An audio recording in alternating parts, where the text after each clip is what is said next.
पिछले एपिसोड में आपने देखा कि ऐश के सारे पोकेमॉन एरोड्रेक के साथ फाइट करते हैं, जहां पर एरोड्रेक डोमिनेट करता है। वो एक एक करके ऐश के सारे पोकेमॉन्स को डिफीट करते जाता है। सबसे पहले वो एक सुपर स्ट्रॉन्ग हाइपर बीम का यूज करके ऐश के ग्रुनिंजा और चार्जार्ड को डिफीट कर देता है। आगे जाकर वो ब्रेव बर्ड का यूज करके सेप्टेल को एलिमिनेट कर देता है। उसका अगला टारगेट पिकाचू होता है, बट पिकाचू किसी तरह से बच जाता है। अब बैटलफील्ड में सिर्फ और सिर्फ पिकाचू और म्यूटू बचे हुए थे। इससे पहले की कंडीशन और भी ज्यादा वर्स्ट होती है, ब्रॉक ऐश को ड्रैकोनोस यूज करने का एडवाइस देता है और ऐश बिल्कुल ऐसे ही करता है। वो ड्रैकोनोस को बाहर निकाल देता है। अब आगे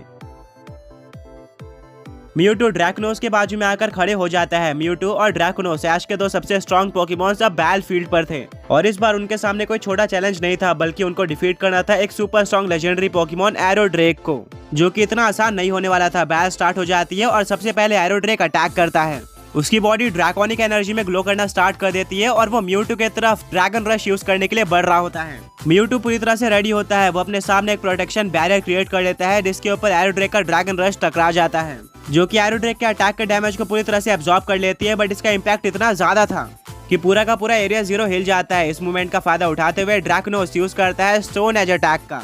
काफी सारे बड़े और नुकीले पत्थर अब एरोड्रेक की तरफ बढ़ रहे होते हैं। एरोड्रेक अपने स्पीड का यूज करके इनमें से ज्यादातर पत्थर को डॉज कर लेता है, पर कुछ पत्थर उसके विंग्स और पैरों पर लग जाते हैं, जिससे उसका बैलेंस बिगड़ जाता है। एरोड्रेक के विंग्स और पैर पहले से ही काफी इंजर्ड हो चुके थे, जिसका रीजन सेप्टेल और गेंजा थे और ड्रैकोनोस और म्यूटू भी वो स्ट्रेटेजी कंटिन्यू कर रहे थे।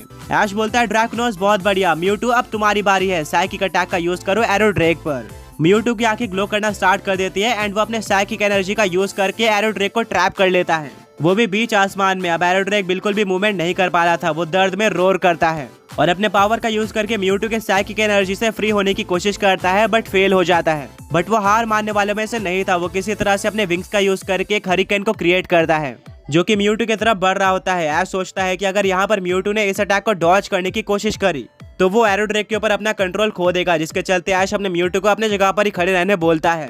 बट ये फैसला बिल्कुल भी सही साबित नहीं होता, क्योंकि हरिकेन अटैक डायरेक्टली म्यूटू के ऊपर लग जाता है, जिससे न ही सिर्फ म्यूटू को डैमेज पड़ता है, बल्कि एरोड्रेक भी साइकिक एनर्जी से फ्री हो जाता है और वो बिना किसी टाइम वेस्ट के बदला लेने के लिए यूज कर देता है एक सुपर स्ट्रॉन्ग हाइपर बीम का ड्रैकोनोस पर। ऐश बोलता है ड्रैकोनोस अभी ड्रैगन पल्स के साथ काउंटर करो। ड्रैगन पल्स और हाइपर बीम दोनों अटैक आपस में टकरा जाते हैं, जिससे एक एक्सप्लोजन होता है और काफी तेज लाइट फ्लैश होती है, जिसके चलते ऐश और उनके फ्रेंड्स को अपने फेस को कवर करना पड़ता है। ऐश को रियलाइज होता है कि ऐसे तो काम नहीं बनने वाला। एरोड्रेक ड्रैकोनोस और म्यूटू को काफी अच्छे तरीके से संभाल रहा है, हमें टीम वर्क दिखाना होगा। ड्रैकोनोस क्लोज कॉम्बैट का यूज करके एरोड्रेक का ध्यान भटकाओ, वहीं पर दूसरी तरफ म्यूटू वेट करो और एकदम सही मोमेंट पे साइकिक अटैक का यूज कर देना। ऐश के दोनों पोकेमॉन समझ जाते हैं। सबसे पहले ड्रैकोनोस जंप करते हुए एरोड्रेक के पास पहुंचता है और क्लोज कॉम्बैट का यूज कर देता है। वो लगातार एरोड्रेक पर काफी सारे पंचेस मारता है और एरोड्रेक भी काउंटर करता है स्टील विंग अटैक के साथ। दोनों ही पोकेमॉन्स लगातार एक दूसरे को डैमेज देते जा रहे थे, वहीं पर म्यूटू खड़े रहकर वेट कर रहा था बिल्कुल सही मूवमेंट का। आखिरी में ड्रैकोनोस एक सुपर स्ट्रॉन्ग क्लोज कॉम्बैट का पंच मारता है, जिससे एरोड्रेक को पीछे हटना पड़ता है और यही म्यूटू के लिए परफेक्ट चांस था। वो एरोड्रेक के ऊपर साइकिक अटैक का यूज करता है, जिसके लिए लेजेंडरी पोकेमॉन बिल्कुल भी रेडी नहीं था और उसको डैमेज भी पड़ता है। सही ना बोलते हैं कि अमेजिंग, ऐश की स्ट्रेटेजी तो काम आ गई, उसको आगे भी ऐसे ही करना चाहिए, तभी वो एरोड्रेक को डिफीट कर सकता है। पर अब एरोड्रेक और भी ज्यादा गुस्सा हो चुका था। वो अनलीश करता है ड्रैको मीटियोर को, जिससे आसमान से एरिया 0 में काफी सारे मीटियोर गिरना स्टार्ट हो जाते हैं और हर तरफ डिस्ट्रक्शन हो रहा था। ऐश बोलता है ड्रैकोनोस अभी इसको काउंटर करने के लिए मीटियोर स्टॉर्म का यूज करो, वहीं पर म्यूटू अपने आप को प्रोटेक्ट करो बैरियर के साथ। दोनों ही पोकेमॉन्स बिल्कुल ऐसे करते हैं। ड्रैकोनोस अपने मीटियोर्स को समन करता है और वो ड्रैको मीटियोर के साथ कोलाइड करते हैं, जिससे कुछ मीटियोर्स डिस्ट्रॉय हो जाते हैं। वहीं पर म्यूटू ऐश के फ्रेंड्स और खुद को बैरियर का यूज करके प्रोटेक्ट करता है, पर एरोड्रेक बिल्कुल भी नहीं रुकता। वो ड्रैको मीटियोर को जारी रखता है, जिससे एक के बाद एक काफी सारे मीटियोर गिरते जाते हैं। ब्रॉक बोलता है कि यह तो अनबिलीवेबल है, मैंने आज तक काफी सारे पोकेमॉन को ड्रैको मीटियोर यूज करते हुए देखा है, बट कुछ टाइम के बाद मीटियोर गिरना बंद हो जाते हैं। पर एरोड्रेक का ड्रैको मीटियोर काफी यूनिक है, यह अनस्टॉपेबल है, जिससे लगातार मीटियोर गिरते जा रहे हैं और इसकी कोई लिमिट नहीं है।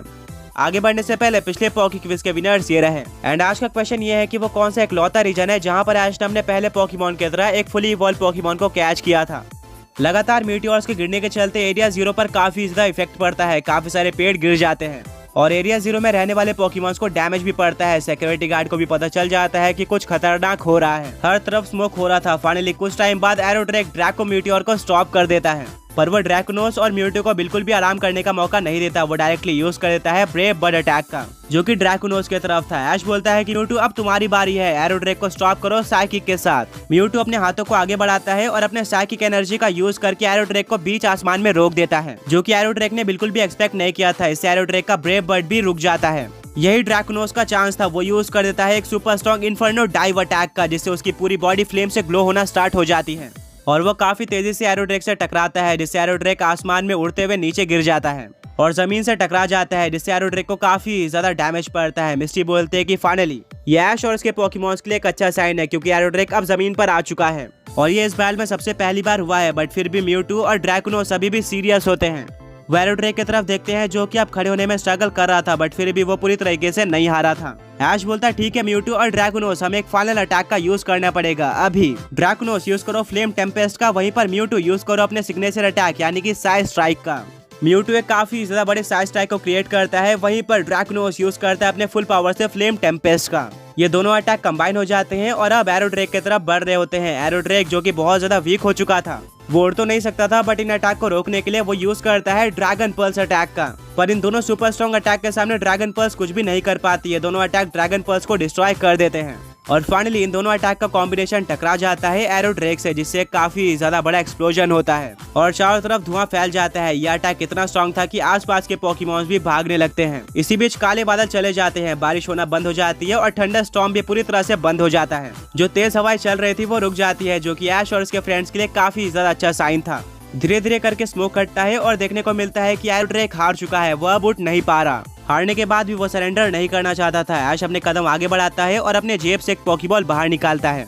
वो बोलता है कि एरोड्रैक तुमने अपने पावर को प्रूफ कर दिया है, तुम्हें मेरे टीम को ज्वाइन करना चाहिए, जिससे हम साथ मिलकर ग्रेटनेस को अचीव करेंगे। ये देखकर एरोड्रैक पूरी तरह से शॉक रह जाता है। उसने नहीं सोचा था कि ऐश इतना ज्यादा अच्छा पोकेमॉन ट्रेनर हो सकता है। वो अपने विंग्स को फोल्ड कर लेता है और एक ग्राउल करके अपने सर को नीचे झुका लेता है, जिससे पता चलता है कि वो ऐश की टीम को ज्वाइन करना चाहता था।